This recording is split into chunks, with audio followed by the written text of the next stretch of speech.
Hello, welcome to the discussion for Not Your Mom's Boozy Book Club. There's dog hair on this. An educational Malice. Of course there is. Mine too. Would it be my channel without it? Yeah, I think that's a staple of our lives at this point, Brianna. It is. Yeah. But anyways, this is our March. It is March. This is our March book for Not Your Mom's Boozy Book Club. Tonight I am drinking in honor of the next book.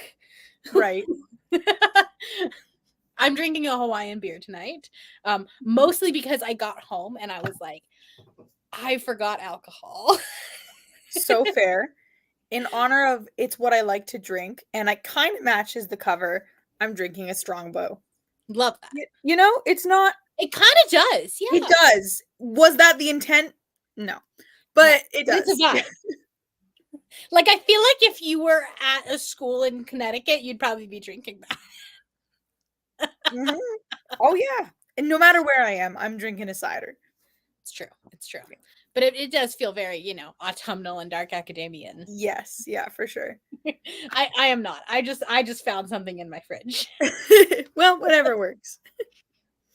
That's what happens when you get 3 hours of sleep and then have to go and work. Wait, what? So I'm on a new medication that's supposed to help me sleep, but at 3:00 in the morning, every morning, I wake up with a migraine. So it does not have the intended effect. Oh. Yeah. That's not good. I'm sorry. No, it's not great. So it's either that or it could be the weather. It could be. So I'm going to not take it tonight and see if I still get a migraine. Well, and when did you start it? This past week. So it could take a few weeks to kick in. It does. Yeah. And they were like, just so you know, there might be side effects. They go away. And I was like, I don't want to deal. This hurts. Yeah, no shit. And nothing, everything's worse when you haven't been sleeping too. Yeah, exactly. Every pain is more painful. Exactly. And then it's just and every minor inconvenience is just Bologna. Yeah, absolutely. Absolutely. But anyways, we are here to talk about this book, which we didn't necessarily agree on this time. Yeah, that's correct. It's okay. We couldn't be perfect all the time. No, and I didn't dislike it though. No. So it's not like we're sitting here fuck this. We're sitting here slightly different ratings. Yeah, there you go. And we are going to read another S.T. Gibson book. Yeah. The Boozy Book Club in a couple months. Yeah. So just before we start actually talking about this one, just in case people don't know, in April we're going to be reading Dragon Fruit by Makia Lucier. And then in May we're going to be reading Truly Madly Deeply by Alexandra Belfier. And then in June we will read sorry, you had to say my bestie. Your bestie, yeah. Thank you. Right. Thank you. Yeah. Obviously. I get to meet her in August. Say hi for me. I will. Actually, wait, I think she might be at a Polycon, which means I'll actually get to meet her late April. Okay, just say Cal from 911 Twitter says hi. She'll know who it is.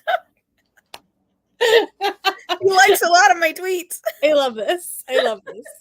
And then in June, we're going to be reading Evocation, also by S.T. Gibson, which is not vampires. It's very different. It's selling your soul to the devil kind of thing. But that's also just just like vampires, it's also a gay thing. It's very. The main character is actually male too in this one. Ew. Which is the first time she's done that. Mm-hmm. Well, I mean, there was the one little guy in A Dowry of Blood. Well, yeah, but he wasn't the POV. Yeah, true. Yeah. And then this one I don't think had a single named male character. I don't think it did. I think this was all women. There were men, but they did not have a name. There was my father exists, my boyfriend exists, Eleanor's boyfriend. There was that one guy that was part of a sexual scene. Yeah, I was gonna say the public sex vampire man. Yeah, there was that. That's it. That's about it. If you're not interested in men, this is a good book for you because they're just not there. If your like whole mantra for 2024 is fuck the patriarchy, this is the book for you. Yeah, the matriarchy isn't great in this book. No. Let me tell you, it has its flaws.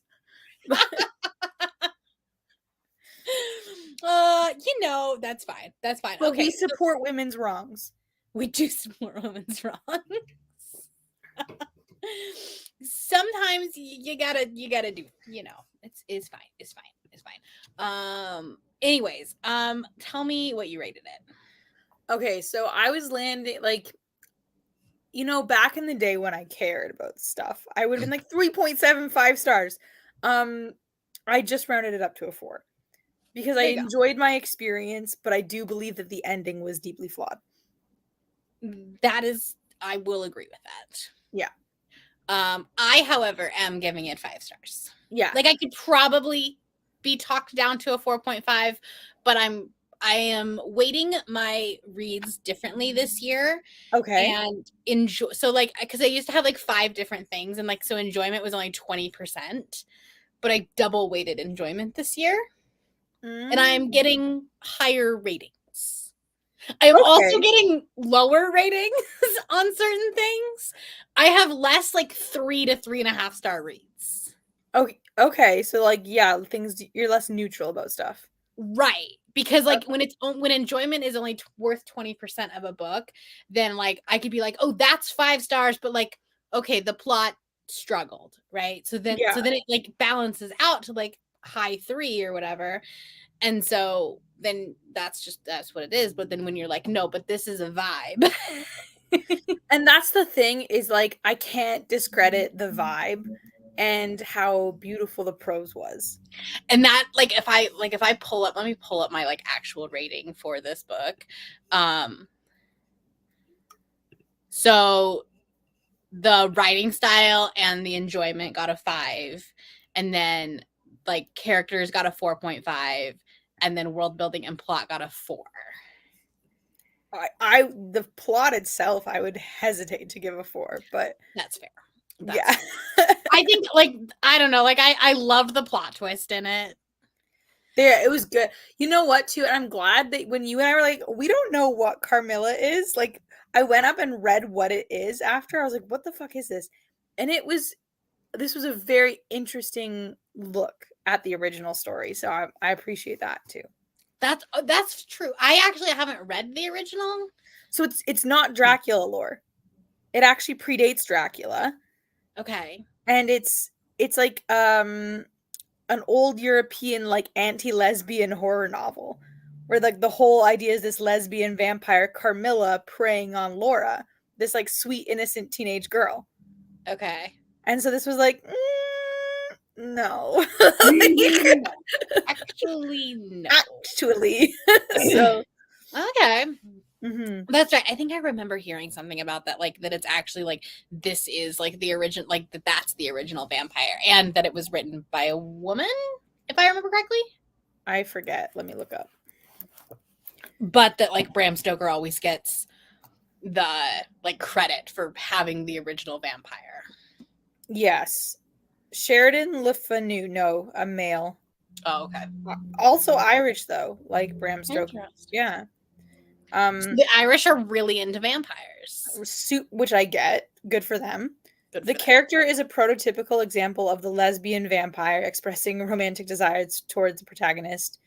Yeah.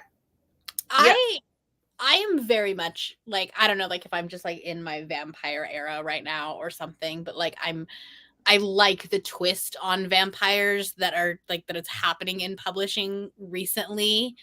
That's like Twilight had its time, but like we're actually gonna do things differently. We're gonna go back to violence. Yeah, exactly. Like, I mean, if J. Kristoff wasn't a terrible human being, I would really want to read Empire of the Vampire. Yeah. Because like the book itself sounds really good, but like I don't want to give that guy money. I don't. Oh. Or airtime on my channel. Yeah. Like I can buy it from Tango, but like I don't want to even give it airtime. It's too big of a book to read without doing content. Yeah, valid. But like the idea of the book sounds really good. And then Mhm. like vampires are definitely making a return in fantasy romance. And they're much darker. It's not sparkly teenagers. I have an angsty vampire fanfic planned. I love So, yeah. this. Yeah. You Yeah. could make it just original and then it wouldn't have to be fanfic, and then you could like enter your publishing in vampires. I actually have I know what I'm going to do. I know my original thing I'm going to do, and it's not vampires. Yeah. That's exciting though. I do. Yeah. I just need to take a breather. But the thing is that why would I cut off this like the just the dopamine hose nozzle that's connected to my brain right now? Like why would I do that? Why would anyone do that? In the interest of critical like being better? I don't know. Like no. Camp Nano is in August. The current season will be over by then. So you'll be fine. We'll see how it ends. Right. We'll see. You'll be fine. I don't know that. I can't guarantee. Maybe you'll just be so mad at it, you'll never want to look at it again. That would be ideal. Except, no, it wouldn't. But no. Anyways, an education in Malice. Yeah. I do want to point, like, before we're not talking about spoilers quite yet, but like, I just have to commend her for her writing, like her craft. She's insanely talented. I want to go back and reread it and annotate it. Just be like, oh, pretty sentence. How do I become this good? And honestly, a lot of this reminds me of when I was reading Addie LaRue. Mm-hmm. And how you're just like, how does a human put words together and make that? Because that was something good. Because that's a skill, a talent that not many people have. Yeah. And like she did the same thing in A Dowry of Blood, because I reread that one a couple of months ago and like annotated that one, and it was just like and that's her first novel. It's just not fair sometimes. And then you'll go read something else. It's one of those reading stuff like this then almost makes you have to take a break from other stuff, because then you go back and read other stuff, you're like, well, those are just words. Yeah. Well, I can tell you that the next book that I read after this was like, I literally said in my vlog, I was like, it was fine. It's a book that exists, and it was a fantasy romance. It was fae, not like vampires, but like kind of like trying to be the same thing. Mm-hmm. And it was just like, couldn't hold a candle. English proficient, nothing to write home about. File not found. Sorry. Yeah. Sorry. But like, even like from like the very first line of the book that like just talks about like the autumn leaves. A riot of color. Like a riot. Yeah. Or was it a riot of red and orange? And I was like, ooh, okay. Right. Like you're like, for me, generally, the first chapter does not do things to me normally. I'm like, okay, I'm gonna trust the process, but like I am not a type of person where I'm like, first chapter, I'm hooked kind of person. Very rarely. And I think that probably also lent itself to the 5-star rating on my end of I was got you right away so quickly that I, yeah, very fair. I was just like immediately immersed in it. But and there was somebody else that was talking about this book that was not having a great time reading it, that really, really loved the first like 150 pages because they read it in one sitting. And then afterwards, like struggled to get back into it. And I wonder if that's like also part of the reason why I loved it so much, is I did read it in like 12 hours. I finished it 10 minutes before this live show. It's fine. I finished it. You finished it. Yeah. But yeah, I couldn't put it down. Like, because I was actually like reading another book when we started sprints last weekend, and I put that book down and read this entire book, and then picked the other one up. Wow. I had to have it at that You point. had to have I it. needed to know how, like, even though like it wasn't something like there wasn't a lot of plot in this book. The ending almost leaves me convinced that there was none. Like, The- I thought there was plot, like I felt plot coming, and then it was like I was in one boat, you know, it was like passing ships in the night. I was like, there's me in the book and there's plot. And I was like, oh, No. bye plot. Like, Well, that's the thing. Like, this book is a character study, but I also think Yes. you could probably say that about A Dowry of Blood. Maybe she just doesn't stick the endings. I could see that, and that's hard. It is, especially That's in a book hard. of this short, because I do think that this book could have been like 75 more pages, and then we would have gotten that plot. I agree with you. Yeah, because I was But it's almost like, almost how like are you she's, like, gonna on a fix deadline. this? In when I hit like page 300 and I knew it was 340 pages, I was like, Yeah. how are you gonna do that? Yeah. And then she didn't. And then she didn't. So yeah. Right. But so I think that like if this is a book that's like, I don't know, like if you need plot, this book is not for you. No, but it's still good regardless. And I wonder if that's where like the 2-star ratings are coming from. Yeah. It's like, because if you're not invested in the characters and you don't necessarily connect to the writing style, this book is boring. I was so invested in specifically Carmilla. See, I was actually more interested in Laura. I think in my brain, I was like, Laura, get out of here. Like, I understand Carmilla's too far gone, but you can still run. Yeah. You can go. That's but fair. I was like, Carmilla girl, like, hello. You are insane. That's fair. So we can move into spoilers now. Okay. Everybody dies. No. It's vampires, like what did you expect? I know. Okay, so let's talk about that. Was it chapter 15? 15 is sticking in my head, but now 19 is for some reason. I think it's 16 because we stopped right after that, and I picked it back up at 17. Okay, so 16. I don't know why I was getting 15 and 19, but I was in the ballpark. I don't think it matters too much. No, but the one that chapter, right? Where like up until that point, I feel like we were hold on. You'll notice that isn't happening in my house because I am actually dogless. Wow. How did that happen? Humanless and dog. Well, I'm going to the Olivia Rodrigo concert tomorrow, and Emma and Alex are going back to Emma's house for Easter. And I was like, I'm going to be gone for like 12 hours. And like, we can't leave all the dogs. Please take the children. Yeah, so they took 3 dogs with them back to Emma's res. So wait, you're not taking Cassie with you? No. Oh, okay. No. I'm like doing well. That's her. I have to tell you, if you see me out with a service dog lately, it's probably because I just wanted to bring my dog. That's fair. I like haven't felt the need for one other than going to the dentist. Also fair. Yeah, well, I was like, fuck, I'm not going to the dentist without Briar. But like, yeah, genuinely, I've been like, I'll like have a moment where I'll be like, I was in like crowded Union Station last time I went to a concert in Toronto, and I was like, oh god, and I was like, I'm not anxious. Nice. So I think I'm not taking Schmidt to DC. Part of that is probably because I don't want to. I would actually like in his mental state. I would probably be more nervous with him. Yeah, there's that, eh?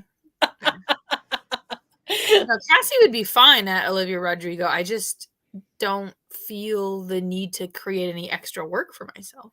There you go. Yeah, that's exciting. Mm-hmm. All right. Well, then all 3 dogs are. I know. Hanging out for Easter. Yeah. It's like, so I have no people, no dogs in the house right now. So if anyone wants to come kill me, it's a great time. But yeah. You're like, wait, now I need a dog. I was like, no dogs, no responsibility, blah blah blah. No dogs. It's so quiet. You hear something, and you're like, wait, there's no dogs and no people. Yeah, I should like lock a door. Like, that's why you're in Canada.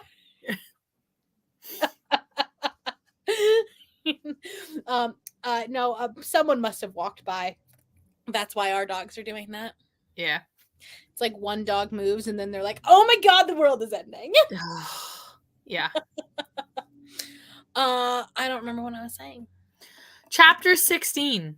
Yes. So up until that point, I felt like it was like there was I mean, I feel like the writing style was 5 stars, but up until that point, I don't know that I was like invested in like what was actually happening. And then when the vampires, when they went into the crypt, Ooh. then I was like, oh, I'm here for this. But I do understand your point and thinking that like if we would have kept that tension at that level the entire time, it would have been baller. So good.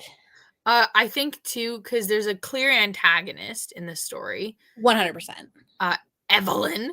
And I was like, okay, the answer is to kill Evelyn. Because the reason Evelyn is evil is because she cannot do away with her abuser, right? Like the woman that turned her, and is that she's so under her spell, and Carmilla's in the same position with Evelyn. So like if Carmilla and Laura like break that cycle together, then they can like be best gal pals. Runner, like they can, you know, free of that. And then in the end it was like, okay, let's get rid of the OG vampire lady. And then okay, see you gal, like see you girls. All right, like yeah, I'm done. I'm actually done emotionally manipulating you and I'm gonna bounce. And I was like, never have I ever met a narcissist that behaves this way. That just one day is like, I'm actually done. I'm actually done. I'm actually done fucking with your life. Because everyone that I've met, and like it's been too many, they stick around. They just keep on fucking up. Like, yeah, exactly. I was like, oh. I think that I would definitely I think I can come to the conclusion that she just doesn't stick the endings. Mm-hmm. But like, you know, maybe I mean it's not bad. It was not a bad ending. And maybe she didn't want it to be the same ending as A Dowry of Blood. Maybe that too. Because they had to. Because I feel like A Dowry of Blood, like that ending is just messy. Yeah.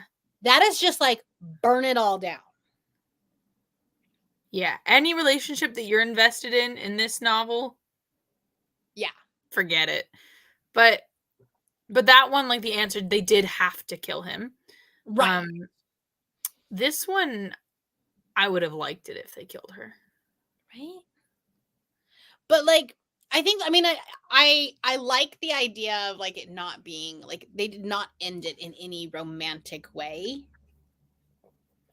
Like Dowry of Blood still kind of ends in like a romantic, like at least like a love way. I thought this one kind of did though. Like, I think the point is that Laura and Carmilla are gonna be together. That's true. That's true. Yeah. I mean, it's still messy. Yeah. Yeah. But I liked the whole, like, I mean, it's a very much like a minor scene in it, but I like the public sex scene felt the most pretentious college. Like, even if you weren't if it was just like a normal dark academia without vampires, I feel like we still would have had that scene. That would have happened still. Yeah. Yeah. Like, that's the deleted scene from If We Were Villains. It was like a very interesting, like, you can tell that they have those preferred BDSM rules that they both gravitate towards too. But it was like super not negotiated in that scene too.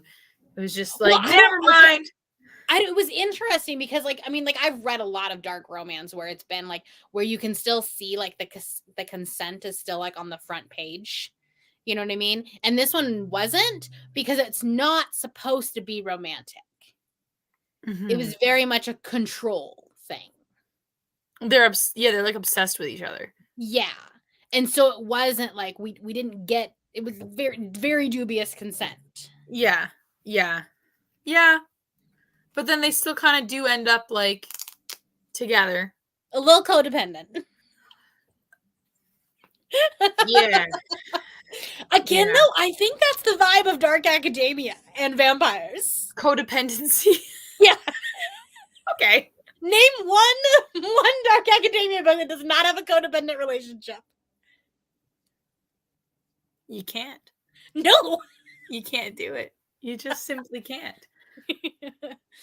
And I think like this is, I think we kind of talked about this during sprints, but it's very much like I think I figured out that I do not like contemporary dark academia. Mm-hmm. But when you think of this in like the same vein of like Ninth House, then I'm like, oh, I found my brand of dark academia. I love Ninth House, but that's contemporary, isn't it? Or is it? Well, it's contemporary, but there's a fantasy aspect to it. When they go to hell. They go to hell, right? Yeah. But like that's what, like in my dreams I'll hold the knife, and if we were villains, and what else have I read? I liked it in my dreams. Like they were, for me, I was like they were fine, but like you never I personally did not like the characters, and so then I just didn't like the book. That's valid. But like the two that I have given 4.5 and now 5 stars have been Ninth House and Education of Malice. Yeah, Ninth House is really good. Well, okay, Ninth House is really good, but then Hellbent is really good. So good. Oh, did I show you my really pretty covers of these? No. Not that this is on topic, but I got the special edition. So we have Ninth House. That has red sprayed edges. Oh. And then we have Hellbent, which has a black sprayed edges. I love that. Aren't they so cool? I want to go back because I annotated Ninth House when I read it. So I have the like regular one, and it's like really pretty and annotated. Mm-hmm. And now I want to do it with this so that it would look cool on the sprayed edges. It would. Anyways, that's neither here nor there, but I just thought I would share that. I love it. Anyways, do we have any other thoughts? This is not a very long discussion. No, I don't really. I thought the like cyclical message of it was interesting. I thought, yeah, I just think the ending kind of fizzled out for me. That's fair. That's fair. I do like, I think this book could have been 50 pages longer. Yeah, I agree. And then I think she probably would have stuck the ending. Yeah. Like almost like she was on a deadline. Because like the first part of it feels so strong. Yeah, and then it was I almost wonder if she had like this affection for her villain that she then maybe like was supposed to kill her off and like didn't want to or something. That's interesting. Because it was like she almost gets this like little baby random out of nowhere redemption arc at the end, and I was like, I actually didn't need that. Yeah. I was actually okay that she was this fucked up predatory professor that was pitting these girls against each other and then got super jealous when they liked each other more. Like, I thought that was interesting, and then suddenly it was like, no, I feel about her the way I might feel about a daughter, and I will protect her. And I was like, oh. Yeah. Oh. Because that's not what I was picking up. Mm-hmm. I thought it was going to end with Carmilla having to choose between Evelyn and Laura and like kill one of them. I did too, actually. And then it just didn't. And I was like, oh. That would have been really, that was a good idea though, Cal. Like, now you're just going to start writing fan fiction for alternate endings for books. Yeah, but instead I'll write Buck and Eddie into the main characters. Don't worry. So Buck and Eddie are vampires. Mm-hmm. Yeah. Sorry, Bobby. You are now evil. No, it's not Bobby. You're right. It would have to be Bobby. Never mind. Cut the scene. We're not doing it. No. Maybe that's how this started. Is that was a fanfic, and then she was like, "But I love Bobby." But I love Bobby Nash. I can't make him the. Oh, cut the scene. Oh no. Oh, Brianna. Every once in a while, a fic like that appears on my dashboard where it's like Buck / Eddie / Bobby, and I'm like, like, no, that's Dad. Not Daddy, Dad. Dad. Yeah, like period. Okay, so that being said, because I feel like this is very much steeped in lore, vampire lore. A Dowry of Blood is very much steeped in vampire lore, and it kind of has to follow certain plot points, right? Yes. Yeah. And maybe that's why she's not sticking the ending, is she feels like she's got to like stay somewhat true to the original material. I can see that. Yeah. Which kind of gives me hope for Evocation, because there's no lore. Okay. Other than like the devil and like him being like someone who like, you can sell your soul for, earthly desires. So there will be some biblical lore, but there's so much to work from. But like it wouldn't even have to be biblical in the sense of like Judeo-Christian, because you can have the devil in multiple religions. Yeah, that'll be really interesting to see. Yeah. Cuz like this, let me like find the I like literally just read it when I was doing my anticipated releases. Plus the cover is absolutely stunning. It looks like a tarot card. I love cool covers. I know. As a teen, David Aristogoff was a psychic prodigy operating under the shadow of his oppressive occultist father. Now, years after his father's death and rapidly approaching his 30th birthday, he is content with the high-powered life he's curated as a Boston attorney, moonlighting as powerful medium for his secret society. But with the power comes a price, and the devil has come to collect on an ancestral deal. David's days are numbered, and death looms at his door. Reluctantly, he reaches out to the only person he's ever trusted, his ex-boyfriend and the secret society rival Reese, for help. However, the only way to get Reese is through his wife, Moira. Thrust into each other's care, emotions once buried deep resurface, and the trio race to figure out their feelings for one another before the devil steals David away for good.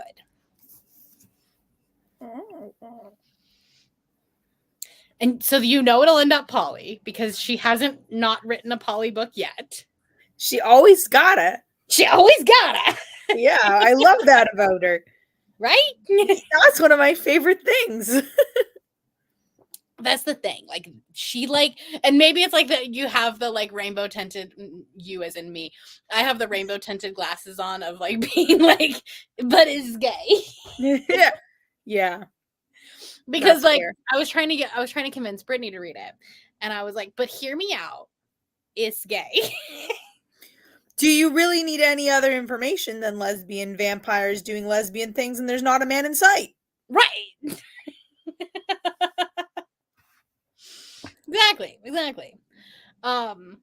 So, but I wonder if that'll give her a little bit more like creative freedom, because that's not, there's not really a lore to that. Mm-hmm. So, also it's 400 pages, so maybe it'll be longer. We've got more time. We've got more to work with to finish a plot. Yeah, but that almost feels like a quest type story, which has more of a singular plot line. Well, and I think vampires are trickier too, because like a deal with the devil, the idea is that they would have to figure out a way to get him out of it, right? Like to evade the consequences. Right. Vampires, either the people have to die or the people have to become vampires, because it's a very unsatisfying ending to be like, you're a human and I'm a vampire and you're going to die in like 2 years and I'm going to be around forever. Like, that's an unsatisfying ending. Right. So they have to figure out, I think, you have to, the vampire thing is harder. So I think it'd be easier to deliver on, like, as long as she can find a realistic way that the deal is broken, you can easily deliver on a satisfying ending. Correct. Yeah. And that the other thing with vampires specifically is that so many people, because vampires have been done, like they're not mainstream, I guess is the word, but like people have cliches. People have very specific ideas of what a vampire should be in a story, and you're never gonna please everyone. No, because like they're not sparkly. No, definitely. But also, like, I don't know, I feel like authors are doing them in different ways, and I feel like there's always going to be someone who's going to be like, well, that's not how vampire lore is, blah blah blah. How come how did he get that close to the garlic? Right. Hey, yeah. Like, honestly, I want to read a book that is like satirical about vampires, where it's just like, Yeah, I don't. That's not actually. That doesn't affect us. Yeah, we're good. Like, you know what I mean? Ready? Oh my God. Oh no, a mirror. Ooh, yeah. What we do in the shadows is pretty fun because it does take the lore seriously, but it does poke fun at it still. That's true. So, That's true. yeah. That's true. And I know the dog that's in the show. So there's that. You know, that's important. All right. So, any other thoughts? No. No. I had a good time reading it. Me And if too. you are going to read this book, if you are still here and you haven't read it yet, I don't know why you are, but um if you are going to read it in one sitting. Yeah, and I would say put on some like cozy fall vibes. Like put on like a thunderstorm playlist and like Maybe take an edible. yeah, that was my mistake. I was sober. That's what I did. It was a great night. Woulda, coulda, shoulda. There you go. All right. Well, thank you guys for hanging out and watching us. We'll see you next month at some. It's going to be later in the month for sprints because the book doesn't even come out until the 9th. Yeah. And we're going to raw dog audio it probably because I don't know that our special editions will be here in time. We're gonna see how well I focus. You can get the ebook. I could. Yeah, that might Yeah. be the option. Yeah. So, all right, but we'll announce it and stuff when we figure out dates. So, anyways, thank you for hanging out, and we'll see you later. Bye.